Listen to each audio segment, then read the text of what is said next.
نحمده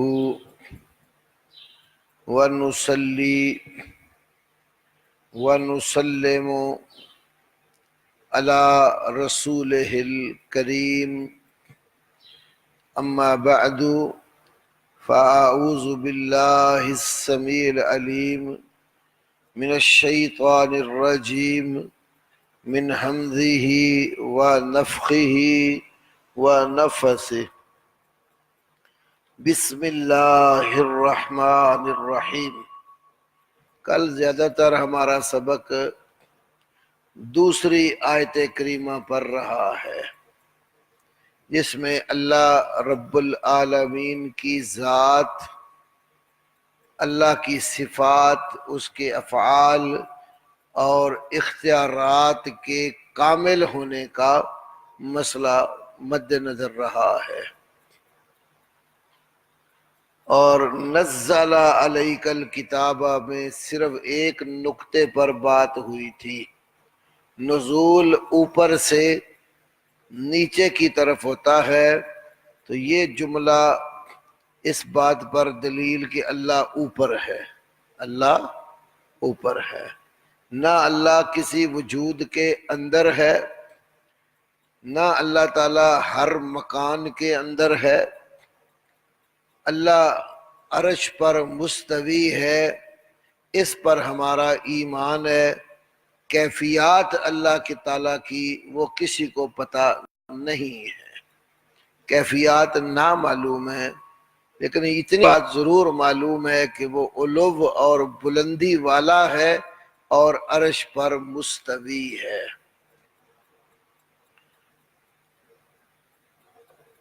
ہمارے حافظ عبدالسلام بن محمد حفظہ اللہ تبارک و تعالی وسلمہ، ایک دفعہ میرا اور ان کا اکٹھا پروگرام فیصل آباد کی طرف، نیا لاہور ایک علاقہ ہے، ہمارے دوست مولانا عبدالرحمن عابد صاحب کا گاؤں ہے وہ۔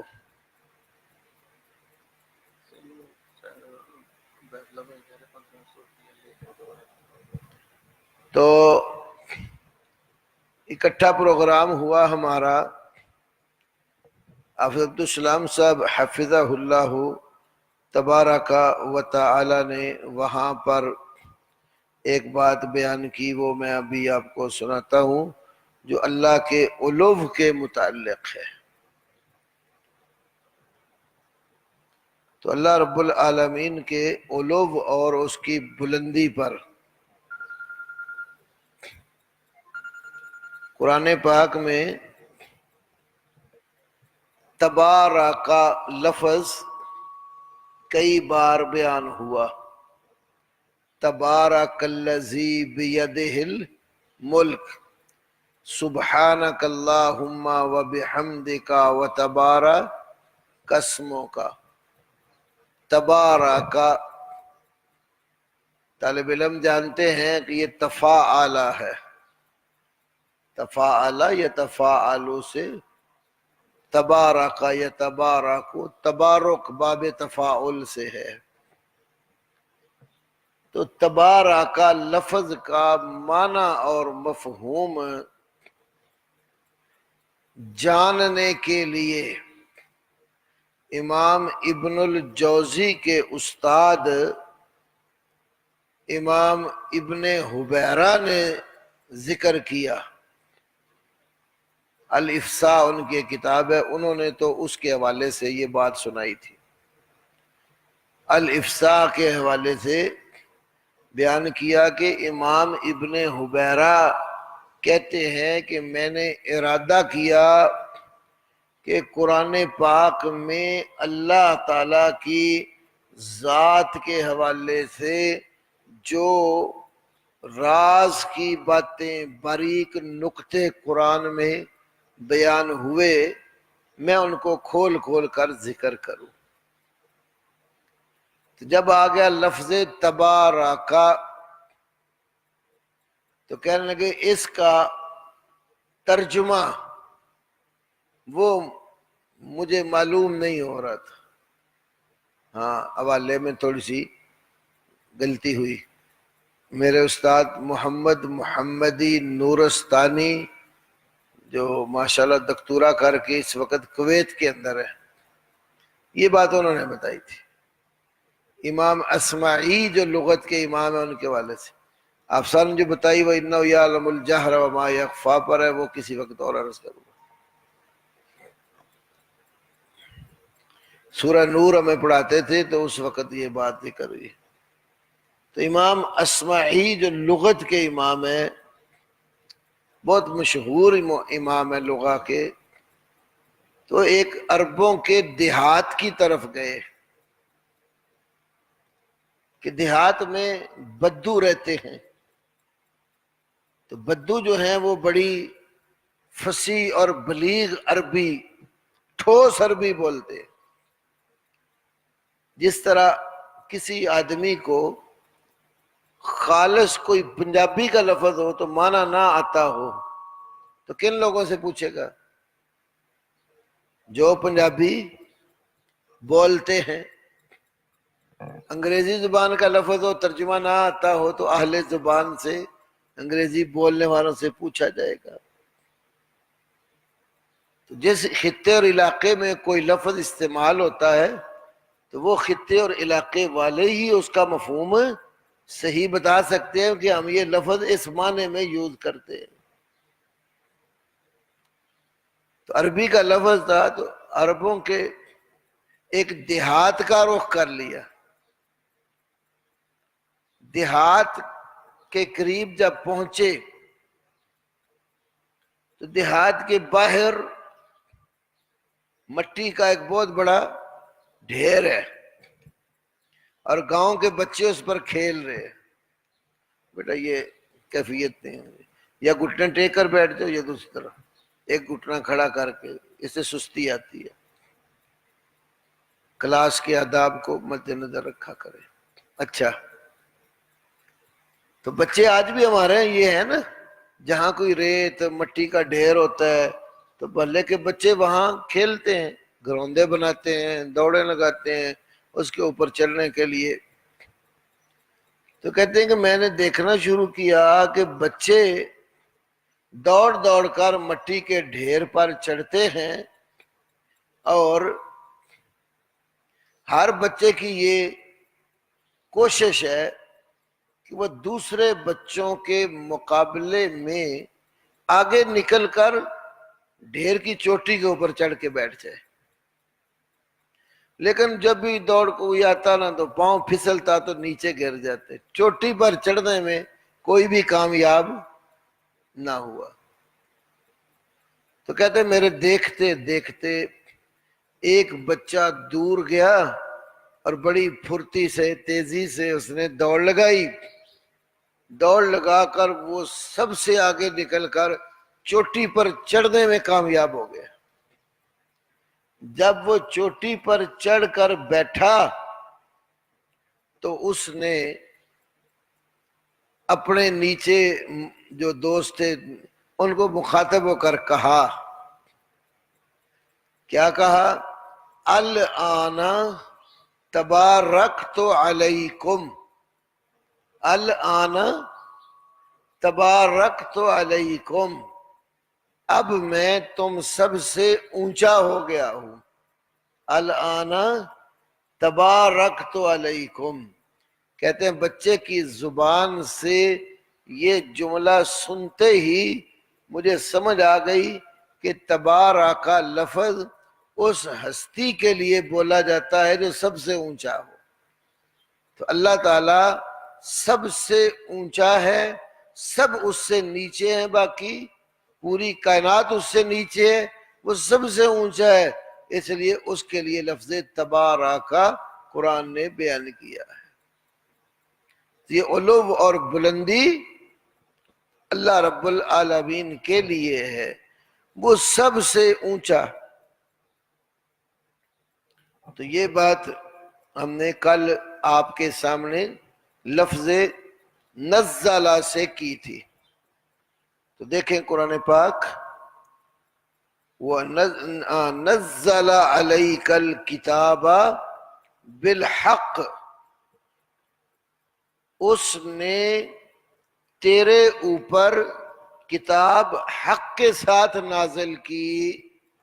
نزل علیک، نزل علیک، نازل کی اس نے تجھ پر یا تیرے اوپر، الکتاب، کتاب، بالحق، حق کے ساتھ.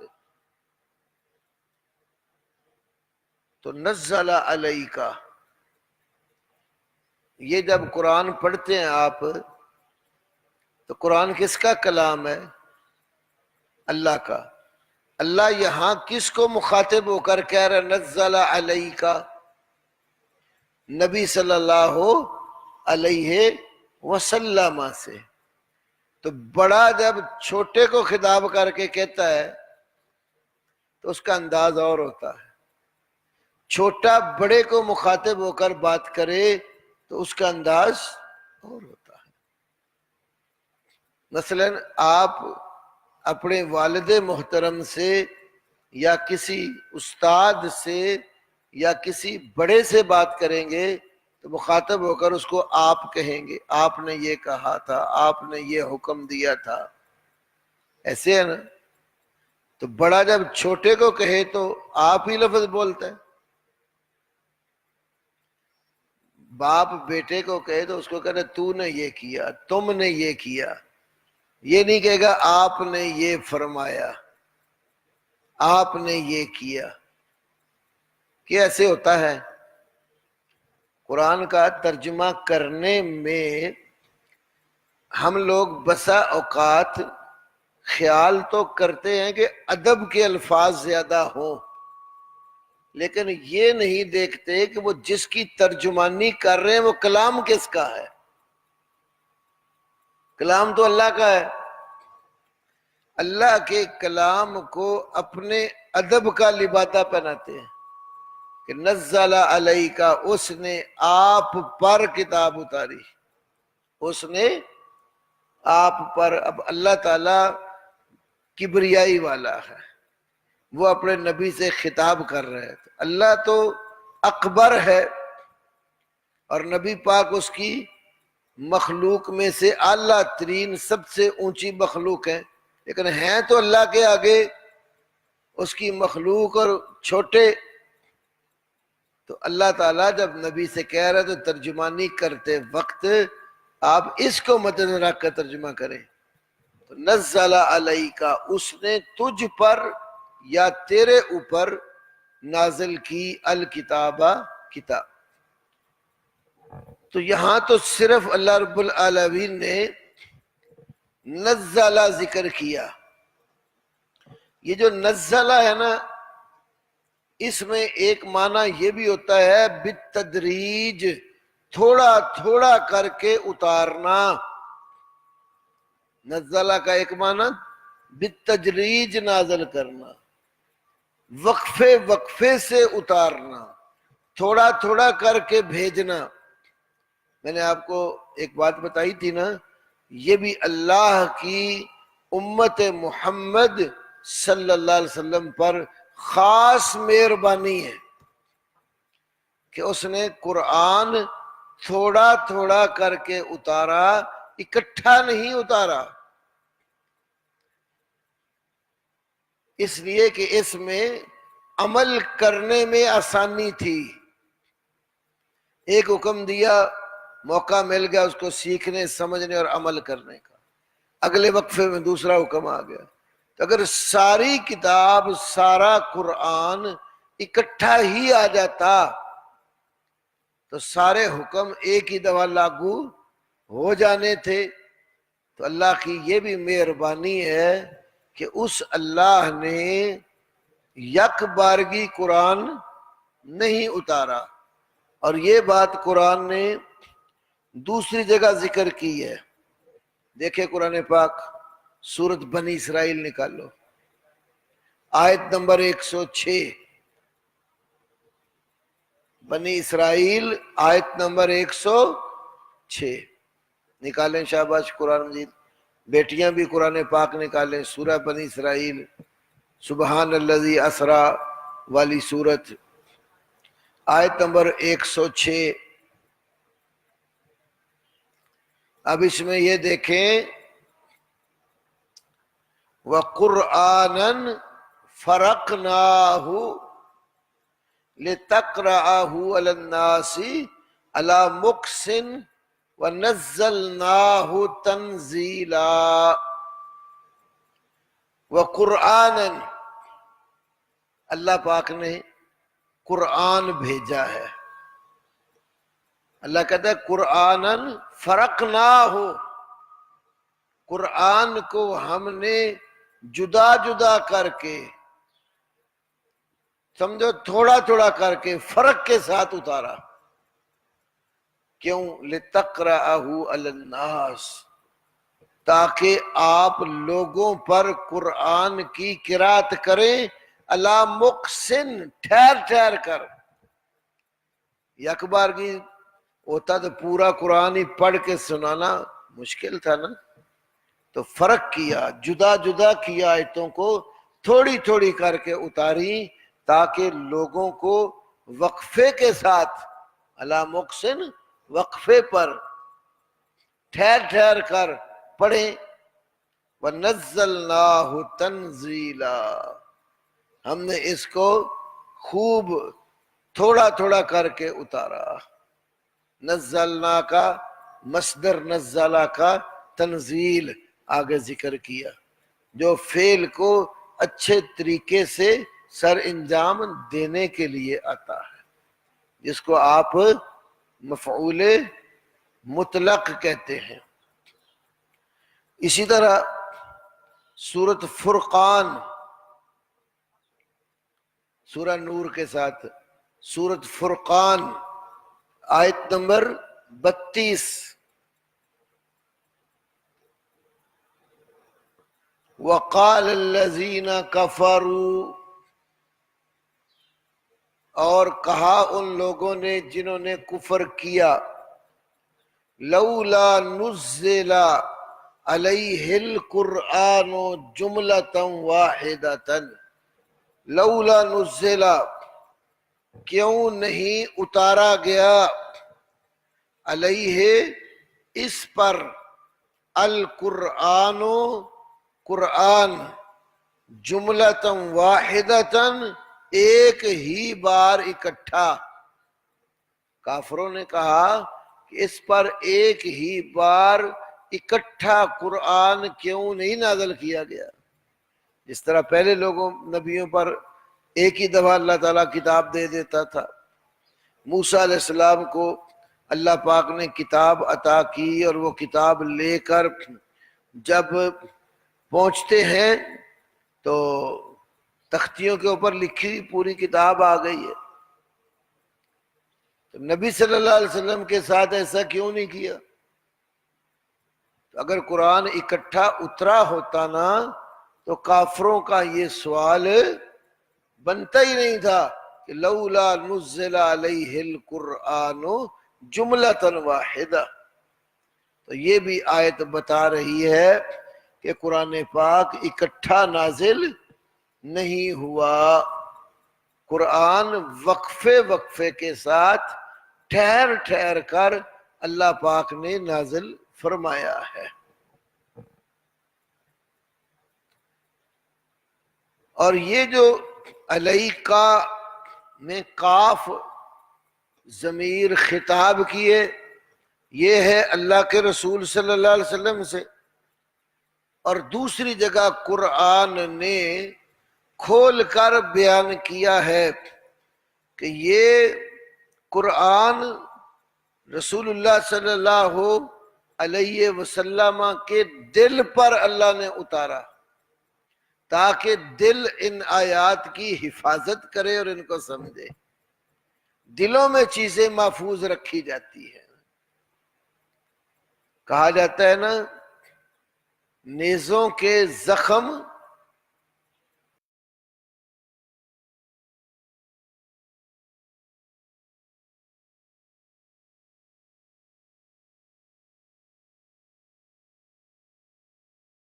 بات آ جاتی ہے نا، جلدی جلدی نکلتی نہیں ہے۔ حتیٰ کہ ایمان والے لوگ جب جنت میں جائیں گے نا، کئی ایمان والے جنت میں اپنے دوسرے بھائیوں کا بغض اور حسد لے کر چلے جائیں گے جنت میں بھی۔ تو اللہ جنت میں آمنے سامنے بٹھا کر وہاں وہ دلوں کا کینہ اور بغض نکال دے گا۔ وَنَزَعْنَا مَا فِي صُدُورِهِم مِّنْ غِلٍّ وَنَزَعْنَا مَا فِي صُدُورِهِم مِّنْ غِلٍّ، اللہ کہتا ہے جو کچھ ان کے سینوں میں کھوٹ ہے نا، وہ ہم نکال کھینچیں گے۔ نزع کا معنی ہوتا ہے کھینچ کر نکال دینا، نزع کا معنی کھینچ کر نکال دینا۔ اس طرح کی 2-3 آیتیں ہیں۔ ایک یہ سورہ حجر کی آیت نمبر 47، وَنَزَعْنَا مَا فِي صُدُورِهِم مِّنْ غِلٍّ، جو غل کھوٹ سینے میں ہوگی وہ ہم نکال دیں گے۔ اخواناً، بھائی بھائی بنا کر، علی سرر متقابلین، سریر عربی میں سریر چارپائی، پلنگ، بیڈ کو کہتے ہیں، بیڈ ہو یا پلنگ کہہ لیں یا چارپائی کہہ لیں، عربی میں اس کو کیا کہتے ہیں؟ سریر۔ تو یہ جو سریر ہے نا،